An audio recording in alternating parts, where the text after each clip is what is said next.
He titulado el tema para esta mañana: desafiados por Dios a una nueva etapa. Desafiados por Dios a una nueva etapa. Es ser introducidos a una dimensión, si me permiten así explicarlo, tratando de enfatizar una etapa que incluye una experiencia de avance, una experiencia de crecimiento, una experiencia de estabilidad, una estabilidad que garantiza un crecimiento sano, un crecimiento bíblico, un crecimiento espiritual. Pero que en muchas ocasiones en nuestra vida, para poder ser introducidos a esa nueva etapa o a una nueva dimensión, o para poder experimentar esas experiencias de crecimiento, de avance en nuestras vidas, muchas veces Dios tiene que introducirnos, Dios tiene que desafiarnos, Dios mismo tiene que hacernos cruzar al otro lado. Bendito el nombre del Señor, para poder experimentar en el propósito de Dios esas experiencias, ese propósito, o para poder estar en el propósito de Dios para nuestras vidas. No puede haber crecimiento sin que haya la voluntad de desprendernos de ciertas condiciones, de ciertos lugares. No puede haber avance si no estamos dispuestos a dejar nuestra zona de confort. Y zona de confort no siempre es un lugar agradable, simplemente es el lugar en el que nos acomodamos y sentimos que aquí estoy bien. No necesariamente significa que es el lugar adecuado o es el lugar apropiado, pero muchas veces nosotros nos acostumbramos y hacemos de un estado espiritual nuestra zona de confort. Repito, no es el lugar, no es el estado espiritual que Dios tiene para nuestra vida, pero lo convertimos en nuestra zona de confort. Y para poder llegar a otra dimensión, a otro nivel, entiéndase dimensión, repito, como ese estado espiritual, ese estado de crecimiento, ese estado que se puede solo experimentar al aceptar el desafío de Dios a una nueva etapa. A su nombre sea toda la gloria en esta preciosa hora. Ahora, quiero subrayar la palabra en el versículo 22 cuando dice: enseguida Jesús hizo a sus discípulos. Hizo a sus discípulos. Porque en la acción del Señor hay implícita una orden. Es un mandato del Señor. Es decir, Jesús no le pregunta a los discípulos: vengan muchachos, ¿ustedes qué piensan? ¿Ustedes qué consideran? ¿Será que ven viable que puedan cruzar al otro lado? No. Simplemente el Señor dio una orden. Y la palabra que utiliza Mateo, el verbo hizo, gloria al nombre del Señor, es la palabra griega anankazo. Y esa palabra anankazo significa constreñir, significa forzar, significa persuadir a alguien. Bendito el nombre del Señor. Es decir, moverlo de su pensamiento, moverlo de su lógica, moverlo de su zona de confort para llevarlo a una nueva etapa. Constreñir, a su vez, significa obligar o ser la causa de que alguien se mueva en contra de su voluntad. Así que esa palabra que cuando dice Mateo que el Señor hizo a sus discípulos, realmente implica una orden, una posición determinada del Señor con respecto a sus discípulos, pero que a su vez deja ver que los discípulos se sentían bien en el lugar donde se encontraban. Ya les voy a tratar de explicar la región donde se encontraban. Estaban cerca del desierto de Tiberia, de este lado de la costa, gloria al nombre del Señor. Y allí se sentían en la zona de confort, y por eso el Señor les obliga. Ahora, esa palabra obligar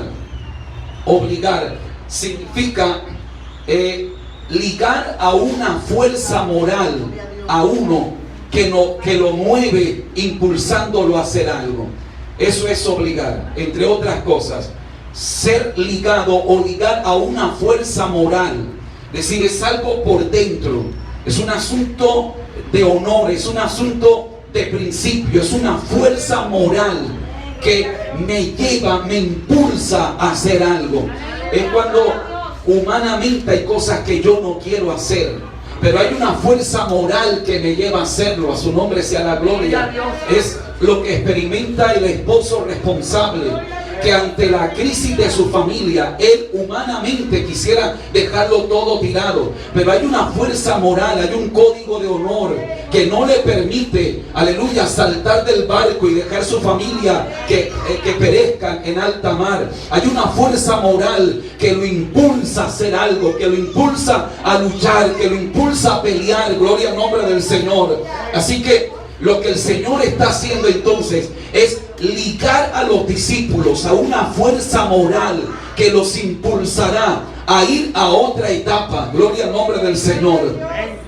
Cosa que no habría sido posible si se dejara al criterio de ellos. Es decir, el mandato del Señor, este imperativo de Jesús, cuando les hace ir a la otra ribera, denota de manera implícita que hay en los discípulos cierta resistencia al hecho de dejar la costa donde se encuentran para ir a la otra ribera. ¿Cuántos alaban la gloria del Señor en esta preciosa hora? Ahora, la historia se está desarrollando en la parte sureste del mar de Galilea, que se le conoce también como el lago de Galilea. Y ellos se encuentran cerca de Tiberia y en el desierto de Tiberia. Recientemente en ese desierto de Tiberia el Señor ha hecho el milagro de multiplicar los panes y los peces. Y ese milagro produjo un impacto en ellos. Si usted me acompaña, por favor, vamos al Evangelio de Juan. Gloria al nombre del Señor. El capítulo 6 del Evangelio de Juan.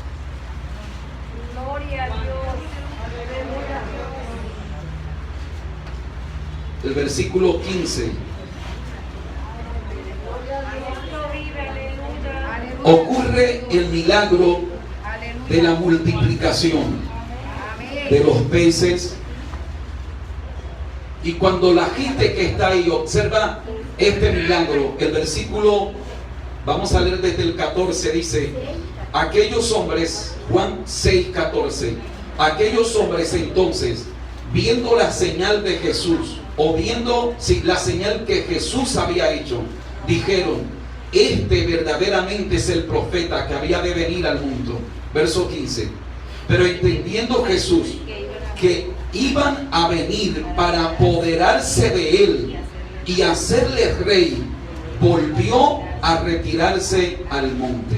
El verso 16 narra la misma historia que Mateo está narrando, de hace a los discípulos cruzar al mar e ir a la otra ribera. Ahora, quiero que observe entonces el contexto en el que se desarrolla la historia, en la que Jesús hace que los discípulos entren a la barca y crucen al otro lado. El Señor hace un milagro que conectó a la gente con el pasado. Es decir, la gente entiende que va a venir un nuevo Mesías, pero el pueblo de Israel tiene la mentalidad que el nuevo Mesías, es decir, el judío no logra socializar el concepto de el Mesías sufriente y el Mesías victorioso.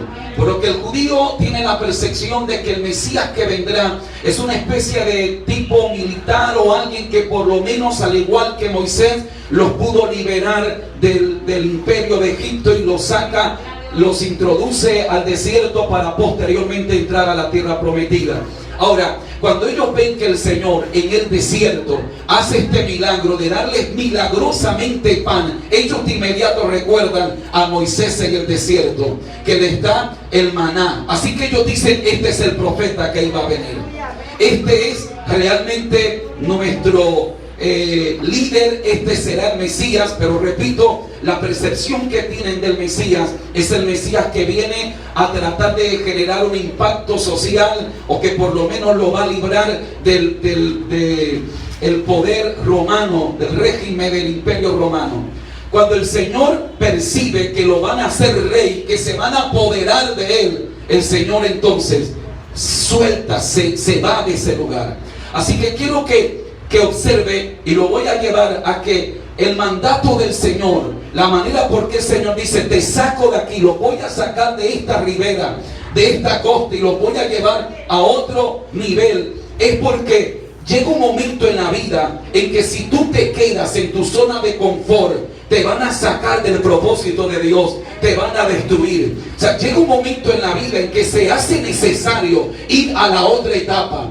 Llega un momento en la vida en que se hace necesario ser introducidos a una nueva etapa, y que rehusarnos a esa nueva etapa no solo nos condena a no experimentar lo que Dios tiene para nuestras vidas, sino que nos condena a la derrota, al fracaso, a una vida estéril espiritualmente. Así que lo primero es que el Señor tiene que irse, porque tratan de desviarlo del propósito de Dios, de su Padre. Él no viene para hacer una especie de militar o de liderar una revuelta militar, no. Él viene a morir en la cruz del Calvario. Él viene a ofrecer su vida en propiciación por nuestros pecados. Y lo que tratan de hacer es desviarlo del propósito de Dios. Así que en esta ribera donde se encuentran, es un lugar donde peligra el propósito de Dios. Y el Señor dice: no voy a permitir que la misión que mi Padre me entregó sea distorsionada por intereses personales, o por intereses políticos, o por intereses carnales. Y el Señor decide entonces dejar este lugar para ir a la otra ribera. Ahora permítame hacer una aplicación a esta primera característica de lo que impulsa al Señor a ir a la otra ribera. Muchas veces creo que todos los que estamos aquí, unos más que otros, somos seguros, somos conscientes, especialmente los que ya somos cristianos y amamos al Señor y le seguimos, que hay un propósito de Dios con nuestras vidas. Definitivamente hay un propósito de Dios con cada una de nuestras vidas. Para algunos ese propósito está vinculado con un ministerio activo, ya sea dentro de la iglesia o para generar impacto en otro lugar. Para otros ese propósito, siempre vinculado al servicio a Dios, está relacionado de una forma diferente, es decir, servirle a Dios, pero tal vez no desde la perspectiva del altar o desde la forma ministerial dentro de la iglesia. Pero todos definitivamente hemos sido alcanzados por Dios con un propósito. Hay un propósito de Dios para nuestras vidas, el propósito de la salvación, el propósito de adorar a Dios. Hemos sido alcanzados para eso, para rendirnos delante del Señor, pero luego para ser útiles de las manos del Señor. Pues Satanás intentará zafarnos de ese propósito. El enemigo dice: voy a tratar de persuadirlo, lo voy a enredar, lo voy a distraer, lo voy a persuadir, voy a ver cómo hago, aleluya, cómo lo saco de la visión que el Padre le ha dado. Voy a tratar de enredarlo, de confundirlo, para de esta manera sacarlo del propósito que Dios tiene con su vida. Y en ese sentido, Satanás logra o trata de todas las formas posibles para tratar de sacarnos del plan y el propósito que Dios tiene con nuestras vidas. Iglesia, Dios tiene un propósito contigo, iglesia. Hay un propósito de Dios para con esta iglesia. Es decir, cada iglesia, me refiero a la iglesia local. La iglesia en términos general, tiene Dios un propósito con ella en la tierra, por supuesto, somos luz del mundo, lámpara, pero luego me refiero a la iglesia local. Con cada iglesia local, Dios tiene un propósito particular, ya sea en el pueblo, en el barrio, en la ciudad, en la vereda, doquiera se encuentre. Y con la iglesia local, esta iglesia, hay un propósito de Dios. Y es importante que ustedes como iglesia logren entender, comprender, bueno, cuál es el propósito de Dios con esta iglesia. Los líderes de la iglesia, es importante que usted pueda entender cuál es el propósito de Dios con esta iglesia. Y ese propósito está vinculado con la visión que Dios ha dado al líder que Dios ha puesto en esta iglesia. Es decir, la visión que Dios coloca en el pastor determina el propósito, o más bien el propósito que Dios tiene con la iglesia local determina la visión que Dios ha puesto en el pastor. Luego, se hace necesario entender hacia dónde vamos, hacia dónde el Señor nos lleva como iglesia. ¿Cuál es el propósito que Dios tiene con esta iglesia? Por supuesto, luego hay un propósito personal conmigo, ya me refería a él. Pero ahora quiero que entiendas que hay un propósito de Dios con la iglesia. Que cuando Dios nos reunió, aquí hay personas que Dios ha traído de otros lugares y los ha establecido aquí en esta iglesia local. Hay otros que han nacido aquí, son nacidos de la casa. Hay un propósito de Dios con cada uno de los que están aquí en esta preciosa hora. Pero es importante luego yo entender, bueno, ¿cuál es el propósito que Dios tiene con esta iglesia? ¿Y cuál es mi papel a jugar dentro de ese propósito? ¿Cuál es la razón por la que Dios me trajo aquí? Una iglesia. No dejarás de ser solo una iglesia que se reúne en cuatro paredes, canta coritos y aplaude a Dios, pero sin impacto a la sociedad, a menos que entienda que hay un propósito para ella. Es decir, a menos que seamos capaces de entender, hay un propósito de Dios con nosotros. Esto no se trata solo de que llenemos la casa y qué lindo se ve la casa llena. No, esto trasciende más allá de las paredes. Hay en realidad un propósito de Dios. Es decir, Dios, en su anticipado conocimiento desde antes de la fundación del mundo, nos escogió, nos estableció. Ya Dios sabía que esta iglesia iba a existir, que iban a cumplir 13 años hoy. Él ya lo sabía. Él es omnisciente.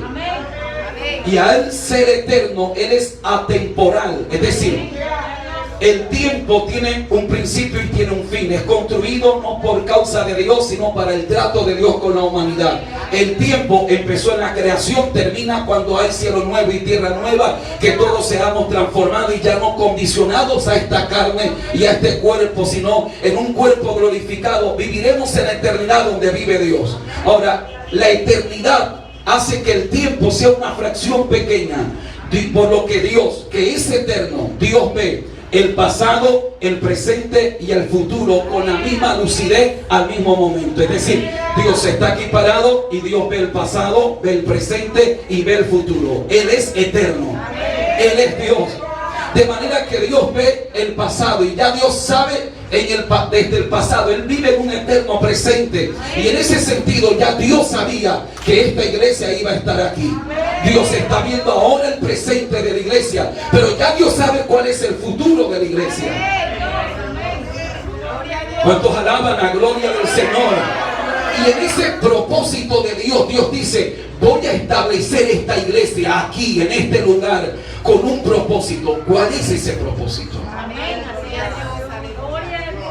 Se nos pasará la vida viniendo y saliendo. Llegamos aquí y perdónenme si soy fuerte con mi expresión, no intento hacerlo para ofender. Nos pasamos la vida calentando una de las sillas de la iglesia, pero jamás entendimos que fuimos establecidos allí porque había un propósito de Dios para con nosotros. Se nos pasó la vida tocando palmas, cantando coros, lo cual es hermoso, pero el asunto trascendía más allá en realidad. Dios quiso realmente usarnos como iglesia, pero no nos dimos cuenta. Cuando yo miro ese pasaje, cuando Jesús va a entrar a Jerusalén, pero antes de entrar mira a Jerusalén y dice: Jerusalén, Jerusalén, ¿cuántas veces yo quise reunirte como la gallina a sus polluelos, pero no quisiste? Pero hay una expresión en la que Jesús dice: por cuanto no entendiste, no conociste el tiempo de tu visitación, tus enemigos te van a sitiar, te van a rodear, te van a destruir. No quedará piedra sobre piedra que no sea derribada en ti. Pero esa expresión del Señor: por cuanto no conociste el tiempo de tu visitación. Es decir, dejaste pasar tu momento. No entendiste el propósito. No fuiste capaz de comprender la razón por la que me posicionaron, por la que Dios me colocó. Y quiero que entienda, le estoy hablando a la iglesia. Estoy hablando a este pueblo que Dios ha establecido aquí. Hay un propósito de Dios para contigo, iglesia. Alguien aplauda fuerte al Rey de Reyes y Señor de Señores. Aleluya. Y la razón por la que Dios hace a sus discípulos entrar a la otra ribera, es porque intentan zafarlo de ese propósito. No permitas que te saquen del propósito de Dios. Intentarán hacerlo. El enemigo dice: voy a sacar esta iglesia del propósito de Dios. Voy a tratar de hacerles propuestas amables. ¿Qué más que hacer rey? ¿Qué más que convertirlo en el rey del Señor? Pero el Señor estaba claro en el propósito que Dios tenía para con él. ¿Cuántos alaban la gloria del Señor en esta preciosa hora? Ahora, ellos se encuentran allí en Nazaret, en esa región de Nazaret y el desierto de Tiberia. En esa región han estado ellos antes de cruzar al otro lado.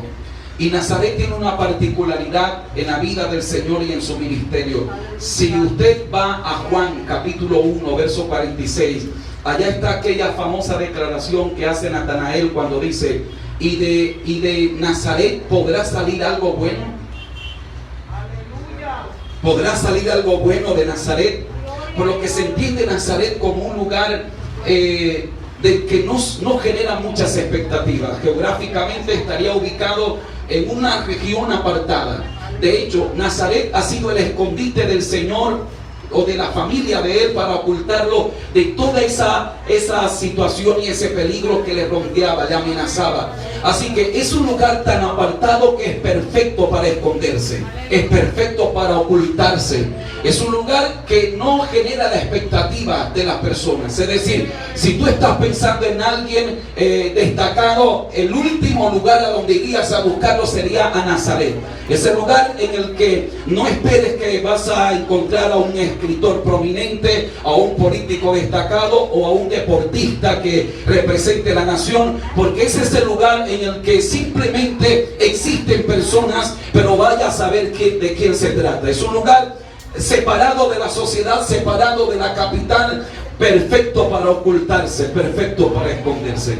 Así que no fue en vano la declaración de Natanael cuando dice: de este lugar podrá salir algo bueno. Así que Nazaret representa el lugar, o es un lugar donde, si bien se está formando un propósito, no es el lugar donde se revela, donde se expande. Es el lugar del comienzo, es el lugar del nacimiento, es el lugar donde se generan los proyectos de Dios, pero que luego tienen que salir de Nazaret para poder posicionarse y para poder Dios hacer y cumplir el propósito que tiene con nuestras vidas. Levante su mano y adore la gloria del Señor. De hecho, Jesús no se quedó en Nazaret, Jesús salió de Nazaret. Y por eso cuando Natanael hace esa pregunta: ¿y podrá salir de Nazaret algo bueno? Entonces le responden: espera para que veas, ven y ve. Es decir, míralo con tus propios ojos. Y cuando llevan a Natanael delante del Señor, antes que hablara, el Señor le habló y le dijo: ¿acaso hay alguien como él, varón perfecto y justo como este hombre, un hebreo de verdad? Y él dice: ¿y de dónde me conoces? Y le dijo: pues yo te vi desde que estabas debajo de la higuera y sentado, te vi, a su nombre sea la gloria. Así que la respuesta le quedó clara. De un lugar escondido, de un lugar de anonimato, Dios ha sacado a un ministerio poderoso. Era Emmanuel, era Dios con nosotros para salvar a la humanidad. A su nombre sea toda la gloria. Pregunto, y alguien podrá decir: pero esa iglesia no la conoce nadie. ¿Acaso podrá salir un evangelista de esa iglesia? ¿Acaso podrá salir un pastor de esa iglesia? ¿Acaso podrá salir un ministerio que sacude esta ciudad de esa iglesia? A su nombre sea la gloria. Y yo creo que el Señor tendrá que decir: pues ven y ve. En otras palabras, está la expectativa y ve lo que yo voy a sacar del anonimato, lo que yo voy a sacar de donde tal vez nadie da un peso, pero hay un semillero, hay algo que se está formando en el secreto. A su nombre sea toda la gloria en esta hora. Es decir, en ese lugar de donde nadie daría un peso por él, se estaba formando, estaba creciendo nada más y nada menos que la unción que cambiaría el mundo, la autoridad que cambiaría el mundo. A su nombre sea toda la gloria. El Cristo de la gloria estaba formándose allí. pero luego se requería una nueva etapa. Ahora, es allí también donde ocurre algo muy curioso, allí en Nazaret. Acompáñenme por favor y quiero que leamos esta cita. Vamos a Lucas capítulo 4, por favor. Gloria a Dios, aleluya. Gloria a Dios, santo es Dios. Lucas capítulo 4, verso 29.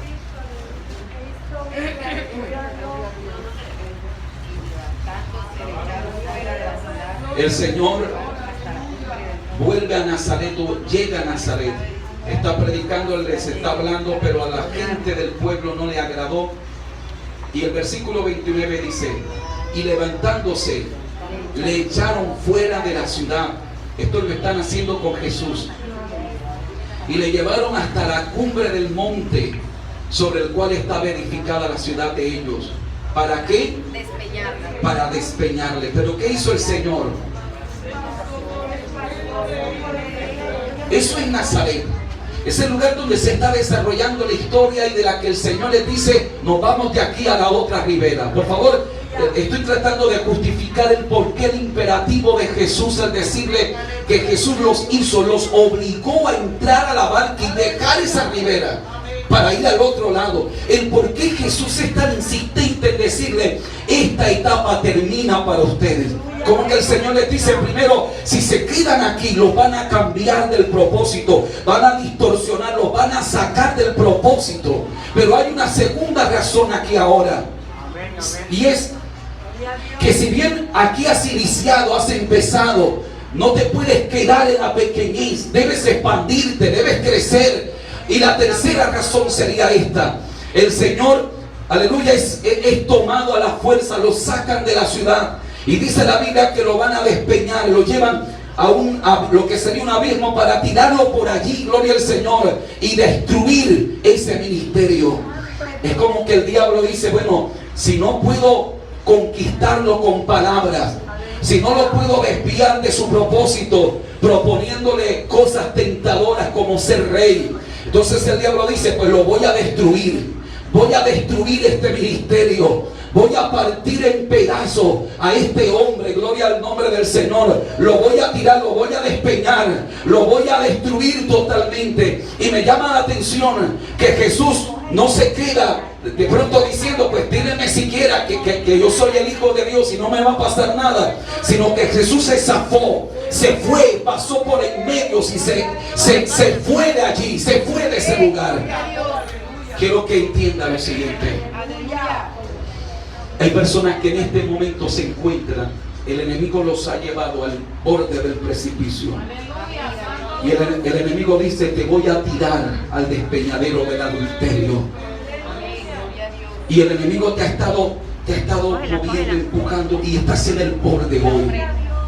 Solo es ese empujoncito final para que caigas en adulterio, para que caigas en fornicación, para que te descarríes, para que vuelvas a las drogas, para que vuelvas al alcohol. Pero el enemigo ha estado presionándote, ha estado forzándote, ha estado utilizando circunstancias, y hoy te encuentras allí en el borde del precipicio. El problema es que hay gente que no reacciona y se quedan allí, que saben que el enemigo está a punto de destruir su matrimonio, pero siguen allí. Que saben que el enemigo está a punto de destruir el ministerio que Dios les ha dado, pero siguen allí inmóvil. No se mueven porque dicen: es que esta es mi zona de confort. El Señor no hace eso. El Señor dice que se fue, salió de allí, salió de Nazaret, se fue de ese lugar, escapó. Esta palabra es una palabra de advertencia para algunos aquí en esta mañana. Dios te dice: ¿no te das cuenta que está el diablo a punto de destruir tu matrimonio? Mujer, que reacciones, que dejes tu resentimiento y tu odio. Varón, que reacciones, que mires que el diablo está a punto de hacerte caer, de tirar al precipicio, al abismo, tu matrimonio, tu familia. Que Dios te trajo en esta mañana para decirte: reacciona, sal del estado en el que te encuentras, que yo te voy a introducir a una nueva etapa. Su nombre sea la gloria. Levante su mano y déle la gloria al Señor. Hay personas con quien Dios tiene planes, con quien Dios tiene propósitos, pero se encuentran jugando en el borde del precipicio. Y Satanás diciendo: este joven, Dios tiene planes con él, pero lo voy a destruir. Esta jovencita, Dios tiene planes con ella. El diablo dice: yo oí que Dios habló que lo va a usar, pero lo voy a tirar al precipicio, lo voy a desbaratar, lo voy a matar. El problema que el enemigo nos quiera destruir es lo más normal del mundo. Lo que no es normal es que yo, viendo el precipicio, viendo el abismo, sabiendo la intención del diablo, siga allí parado y no reaccione. Eso es lo que no es normal. Y es lo que el Señor te dice: yo vengo a introducirte a una nueva etapa. Yo vengo a sacarte de esa condición en la que te encuentres. Yo vengo, aleluya, a forzarte. Vengo a introducirte, a sacarte, a desarraigarte de esa posición de derrota, para que te abras a una nueva etapa. Al nombre de Cristo sea la gloria. Aleluya. Así que ese lugar se convierte, Nazaret, en un lugar de peligro, donde peligra el ministerio, donde peligra la vida, y por eso hay que salir de allí.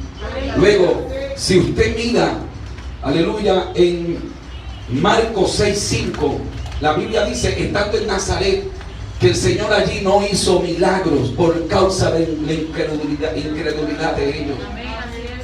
No hizo muchos milagros, y luego no hizo ni un milagro, sino algunas sanidades por causa de la incredulidad de ellos. Así que Nazaret se convierte ahora en un lugar donde no hay frutos, donde no hay resultado. Es un lugar de estancamiento.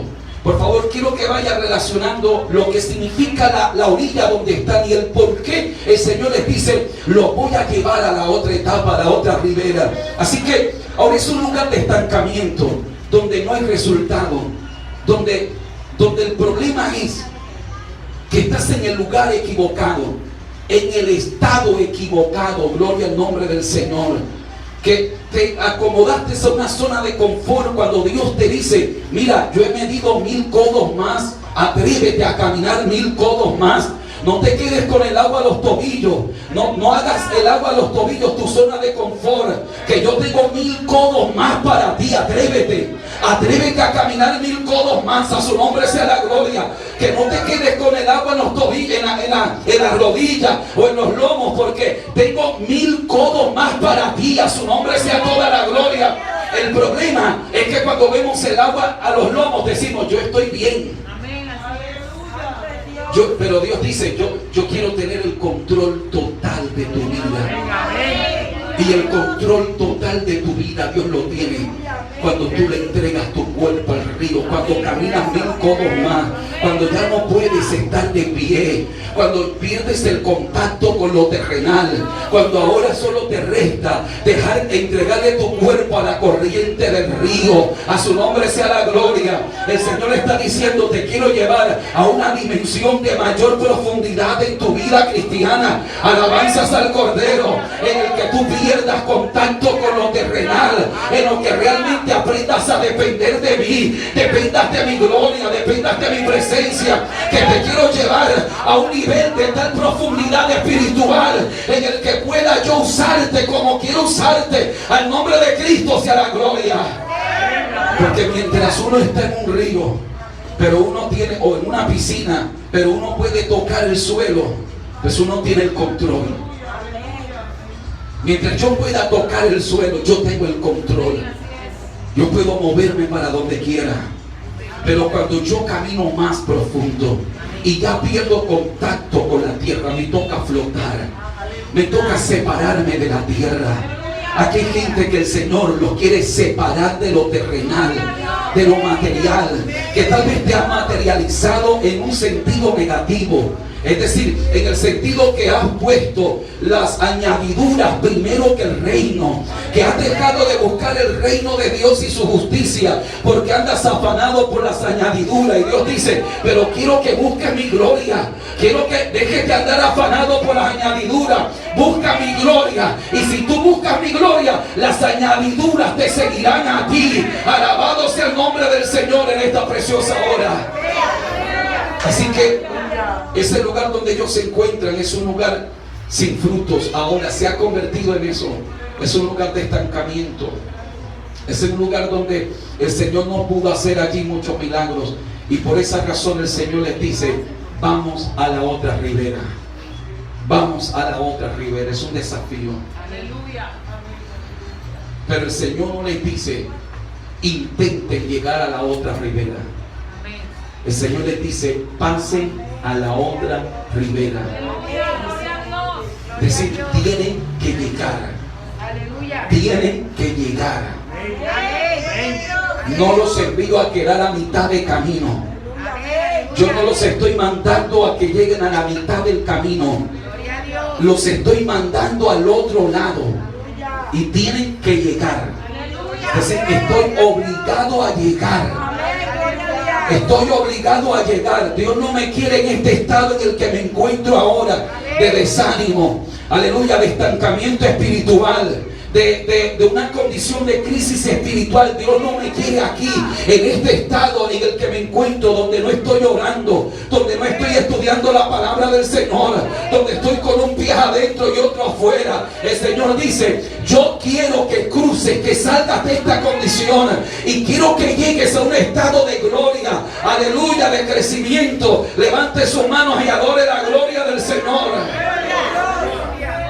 Ahora, los evangelistas abordan esta historia, pero agregan detalles diferentes que realmente de alguna forma están relacionados los unos con los otros. Ejemplo, Mateo, luego de la travesía, ubica al Señor y a sus discípulos en Genezaret.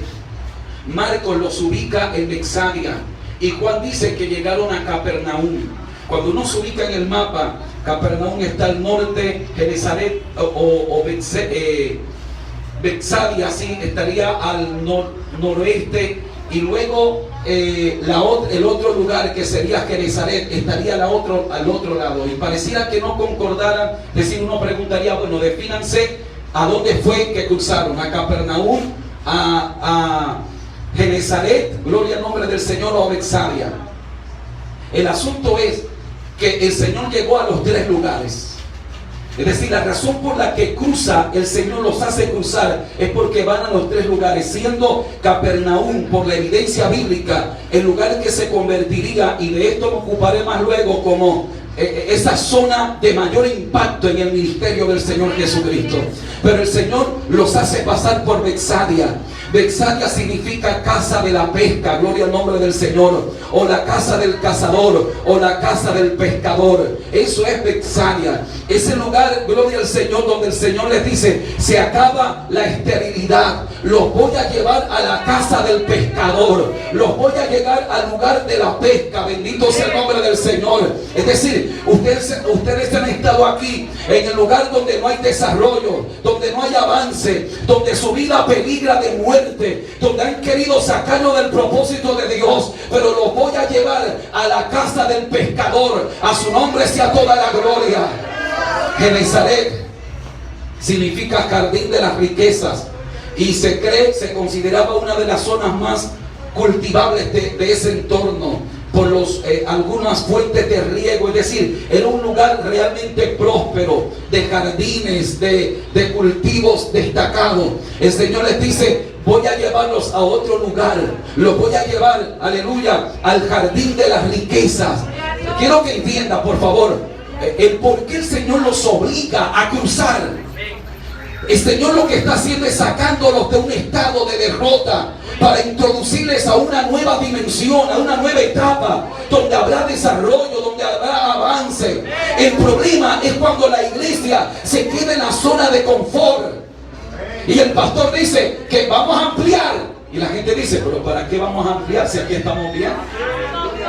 Pero vamos a comprar un lugar más amplio. Pero ¿por qué vamos a salir de nuestra zona de confort? Porque salir es decir, el crecimiento requiere y exige salir de la zona de confort. Pero a veces eso no es fácil, pero es el camino para llegar. ¿Cuántos alaban la gloria del Señor? Y lo que el Señor está diciendo es que yo los voy a arrancar de aquí donde se han echado raíces, porque los voy a llevar, aleluya, al jardín de las riquezas. Los voy a llevar, aleluya, a la tierra del pescador. Bendito sea el nombre del Señor. Y por último, lo que sería tal vez el destino de mayor impacto del Señor es Capernaum, que significa ciudad de Nahum o ciudad del consuelo. Pero cuando usted revisa los evangelios, la mayoría de los milagros y la parte de mayor impacto del Señor fue precisamente en Capernaum. Es decir, es en Capernaum donde el ministerio del Señor cobra mayor relevancia, mayor impacto. Así que Capernaum sería el lugar donde se iba a desarrollar a plenitud el ministerio del Señor. Pero sería Capernaum la escuela donde los discípulos verían las manifestaciones del poder de Dios a un nivel y a una dimensión que no la habían visto antes. A su nombre sea toda la gloria. Es en Capernaum donde los demonios tiemblan y se arrodillan delante del Señor. Es en Capernaum donde el Señor sana ciego. En Capernaum donde el Señor camina sobre el mar. A su nombre sea toda la gloria. Es en Capernaum donde el poder de Dios se manifiesta de una manera sobrenatural. Es Capernaum, aleluya, la ribera donde el Señor quería que ellos llegaran. Levante su mano y dele la gloria al Señor. Aleluya. Ahora, el asunto es que para llegar a Capernaum tenían que pasar por el mar. Escúcheme. El problema nuestro es que queremos llegar sin pasar. Es decir, nosotros quisiéramos que la vida cristiana funcionara así. Hoy estoy aquí en una prueba terrible y que Dios me saque de aquí y me pase una nueva etapa en la que ahora yo estoy en victoria, en bendición, donde los dolores y las lágrimas pasaron. Y eso ocurre. Pero ¿cómo ocurre? Para tú salir del estado de la aflicción y tú llegar a un estado de glorificación, tienes que pasar por el quebranto. Tienes que pasar por el mar embravecido. Tienes que pasar por la duda. Tienes que pasar por los desafíos. Tienes que pasar por la crítica. Y el problema es que la gente quiere llegar sin pasar. Y para llegar a Capernaum tienes que pasar por el lago. A su nombre sea la gloria, por el mar de Galilea. O sea, tienes que pasar por el mar de Galilea para llegar a Capernaum, donde la gloria de Dios se va a manifestar de una manera sobrenatural. Levante sus manos y dele la gloria al Señor. Levante sus manos y dele la gloria al Señor en esta preciosa hora. David tuvo que pasar por los osos. Tuvo que pasar, aleluya, por el enfrentamiento de los lobos, de los leones. Tuvo que pasar por Goliat, por enfrentar a Goliat para poder llegar al trono de Israel. Tuvo que pasar por la envidia y el celo de Saúl. Tuvo que pasar por la persecución para poder llegar. Aleluya. José tuvo que pasar por la cisterna vacía, tuvo que pasar por la envidia de sus hermanos, tuvo que pasar por la cárcel de Egipto, tuvo que pasar por la calumnia para poder llegar a ser el segundo más grande del imperio de ese entonces. Cuando alaban la gloria del Señor. Daniel tuvo que pasar por el foso de los leones, tuvo que pasar por el ataque terrible para poder llegar al plan que Dios tenía con él. Los 3 hebreos tuvieron que pasar por el horno de fuego para poder llegar a lo que Dios tenía para con ellos. El Señor tuvo que pasar por la cruz del Calvario, tuvo que pasar, aleluya, por la crucifixión para que pudiera llegar Pentecostés a nuestras vidas. Levante sus manos y dele la gloria al Señor.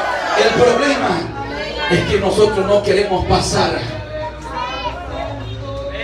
Y tienes que pasar por la tormenta. Tienes que pasar por la tormenta. Tienes que pasar, aleluya, por la crisis, por la batalla. El salmista dice: bienaventurado el varón que tiene en ti sus fuerzas, en cuyo corazón están tus caminos. Atravesando el valle de lágrimas lo cambian en fuente. Cuando la lluvia llena los estanques, irán de poder en poder. Verán a Dios en Sion, pero no irás de poder en poder. No podrás ver a Dios en Sion si no pasas por el valle. Si no pasas por el valle de lágrimas, tienes que atravesar el valle de lágrimas. Iglesia, hay que pasar, hay que atravesar atravesar el valle de lágrimas, pero Dios nos determinó a llegar, no a que te quedes a mitad del valle de lágrimas. Yo estoy obligado a llegar.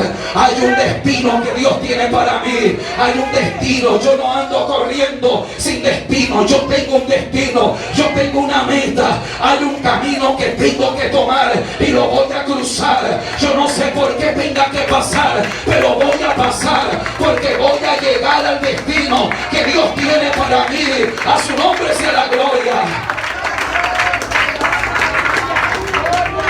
Hay que cruzar, y el caso de los discípulos no fue la excepción.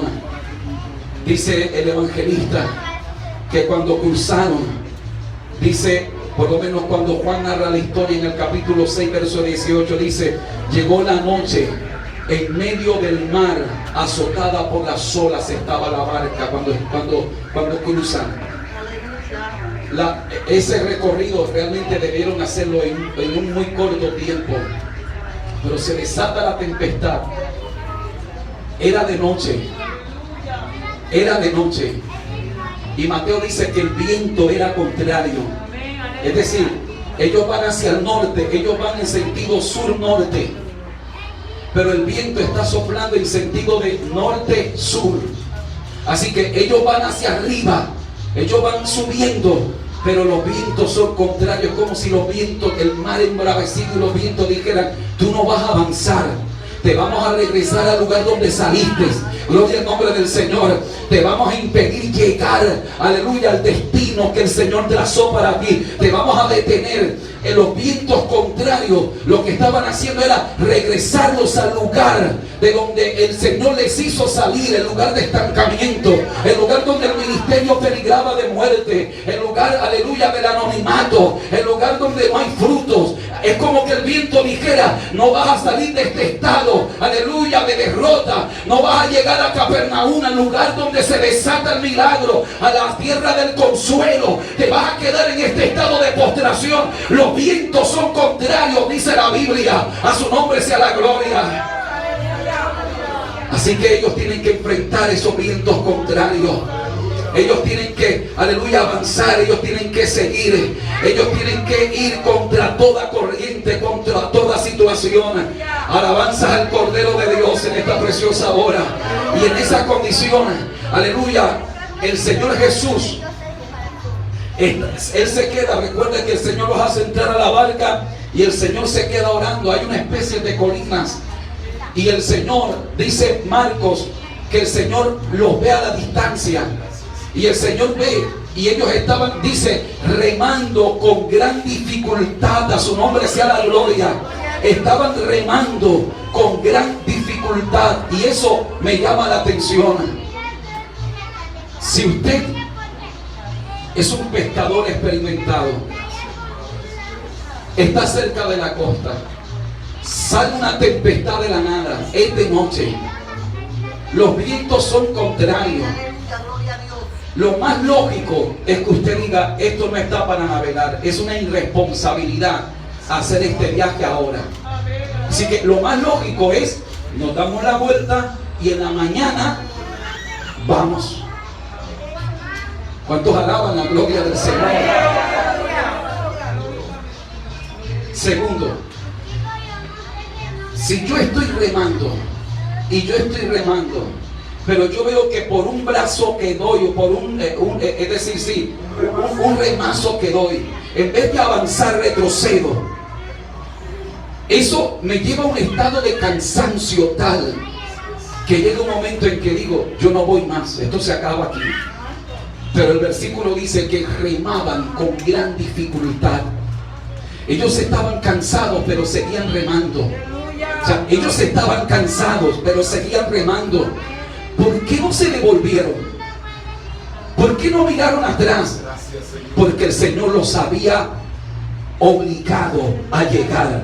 Y la introducción fue explicar el término obligar allí. Los hizo. Y significa ligar a alguien a una fuerza moral que lo impulsa a hacer algo. Es decir, el Señor había metido algo dentro de ellos.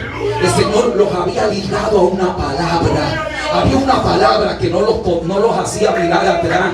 Es decir, mis brazos están cansados. La tormenta me dice que aquí no hay nada que hacer. Mi experiencia de pescador me dice que debo devolverme. Pero hay una palabra por dentro que me dice: no me voy a devolver, no me voy a regresar. A mí no me llamaron para quedarme a mitad de camino. Yo voy a llegar. Yo estoy cansado, pero voy a llegar. Mi brazo me duele, pero voy a llegar. Porque están ligados, Pastor Ari, a una palabra.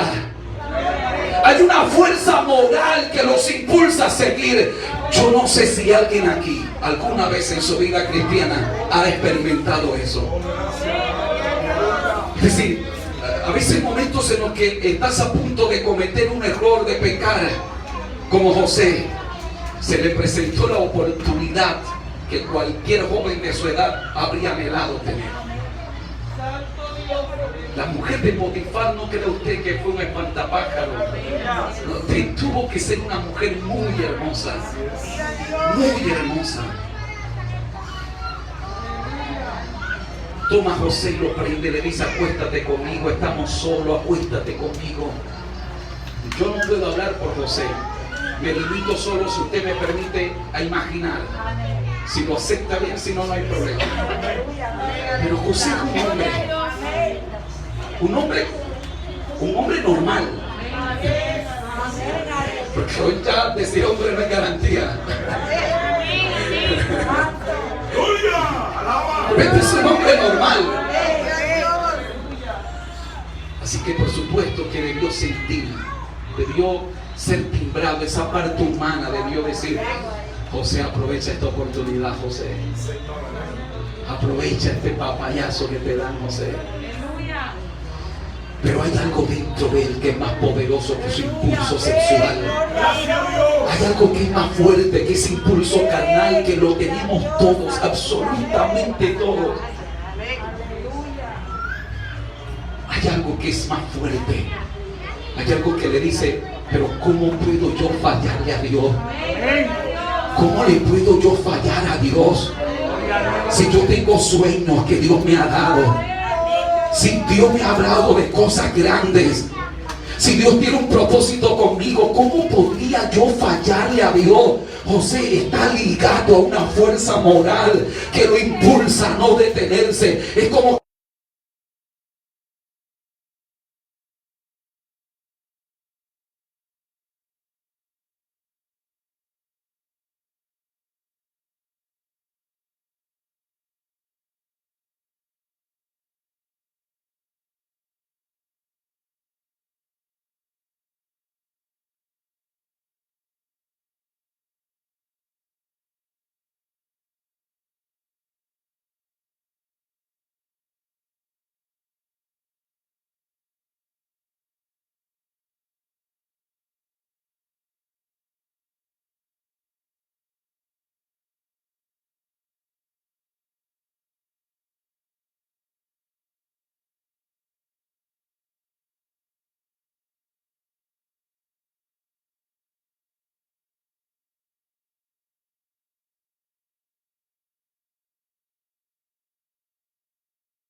me olvido de qué.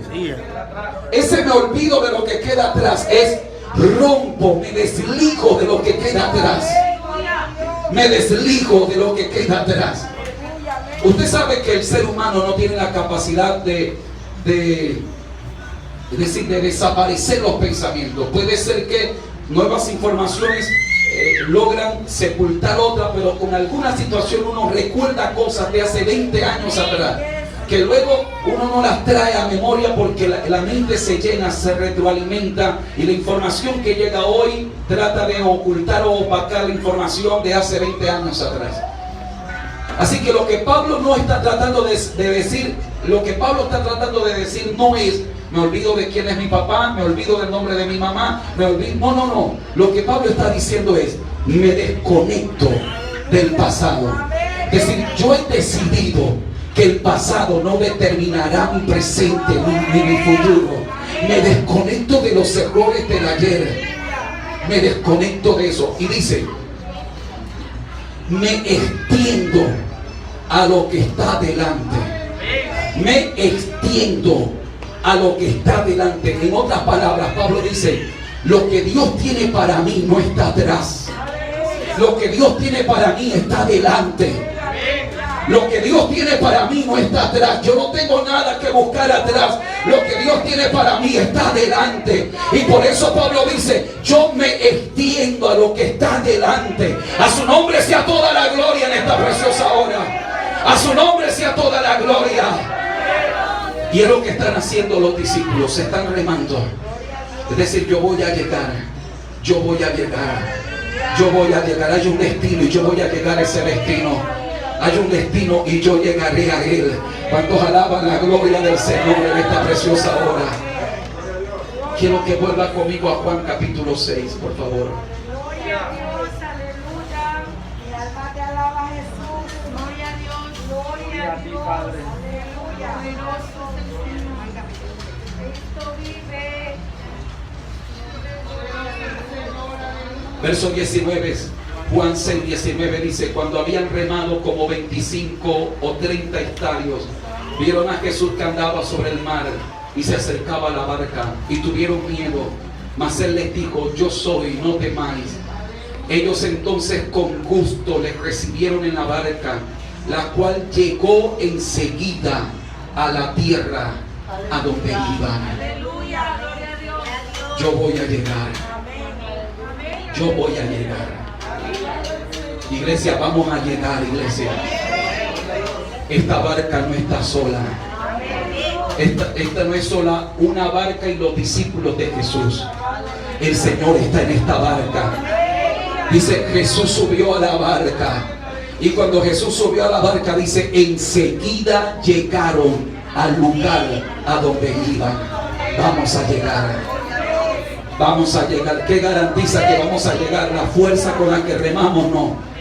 ¿Qué garantiza que vamos a llegar? Nuestra experiencia en alta mar tampoco. ¿Qué garantiza que vamos a llegar? Jesús está en la barca. Jesús está en la barca. Jesús subió a esta barca y por eso vamos a llegar. Vamos a llegar. No te quedes, querido hermano. Pero Jesús entra a la barca de gente que está remando. Jesús no hubiera subido a esa barca si ellos se quedan a mitad, si ellos se rinden. Jesús entró a la barca de hombres que aunque están cansados están remando, que aunque tienen miedo siguen remando. Jesús entró a la barca de hombres que pudiendo devolverse siguieron avanzando. Yo le hablo a matrimonios que están en crisis. Le estoy hablando a matrimonios que están en crisis hoy. Tú sabes que tu matrimonio está en crisis. Está a punto de naufragar tu matrimonio en alta mar. Los vientos son contrarios, tienes todo en tu contra, la economía, la salud, tus padres, tus suegros, todo el mundo está en contra. Tu matrimonio está, pareciera que tu matrimonio estuviera predestinado a partirse, a destruirse. Pero Dios te trajo en esta mañana para que escuches esta palabra. Primero, no te salgas de la barca de tu matrimonio, aunque el viento sea contrario. No salgas de la barca. Segundo, no dejes de remar. Mujer, no dejes de remar. Tal vez tú digas: pastor, estoy cansado de este hombre, estoy cansado de mis hijos, estoy cansado de mi familia. Pero no dejes de remar. Varón, no dejes de remar. Tal vez, varón, tú digas: yo voy a dejar esta mujer, yo voy a dejar estos hijos, me cansé. Pero Dios te dice hoy: no dejes de remar, no dejes de remar, no vuelvas atrás, no vuelvas atrás. El Señor sube a tu barca, vas a llegar, tu matrimonio va a llegar, tu matrimonio va a llegar, a su nombre sea la gloria. Líderes, vamos a llegar. Le hablo al liderazgo de esta iglesia: vamos a llegar. Quiero que por un momento piense al frente, piense al futuro. Según el trato que Dios ha tenido con usted como líder de esta iglesia, como columna de esta iglesia, ¿hacia dónde cree o siente usted en su corazón que Dios lleva a esta iglesia? La mayoría de las respuestas por las que nos ufanamos están dentro de nosotros. Solo que estamos tan desconectados de la intimidad con Dios y tan ocupados de el viento que ruge y las circunstancias que nos rodean, que no nos damos cuenta que hace rato Dios te dijo cuál es el propósito que tiene contigo, pero no lo has notado. Sé que el Espíritu Santo dará testimonio ahora a algunos de sus corazones. Y abrazando a Digama. ¿Hacia dónde nos lleva Dios como iglesia? Quiero que acá en tu mente, como un ejercicio de fe, ¿hacia dónde nos lleva Dios? ¿Cuál es el destino de esta iglesia?